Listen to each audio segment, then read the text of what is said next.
L'homme moyen est en train de chuter dans tous les classements. Que ce soit dans le domaine scolaire, universitaire ou économique, les hommes sont en moyenne de plus en plus laissés pour compte et se font doubler par les filles. Pourquoi ?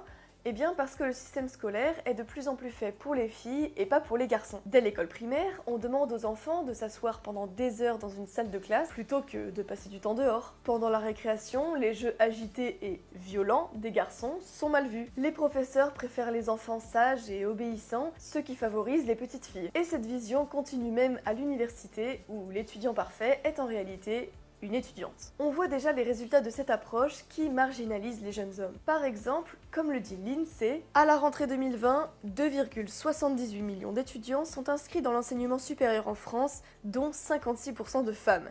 Le taux de scolarisation des femmes dans le supérieur dépasse celui des hommes à tous les âges. Et ce pourcentage progresse chaque année. Quand on sait à quel point il est quasiment impossible d'obtenir un emploi sans un diplôme en France, ça montre bien que les femmes sont en train d'acquérir un avantage économique capital sur les hommes. On peut aussi parler de tous les droits économiques accordés aux femmes dans les pays d'Europe de l'Ouest. Congé maternité, avortement à la demande remboursé par la sécurité sociale, aide sociale pour les mères célibataires versée par la CAF. Le gouvernement a même annoncé qu'en 2024, les protections hygiéniques seraient remboursées par la Sécu pour les femmes de moins de 25 ans. La liste des avantages féminins ne se limite pas à l'économie.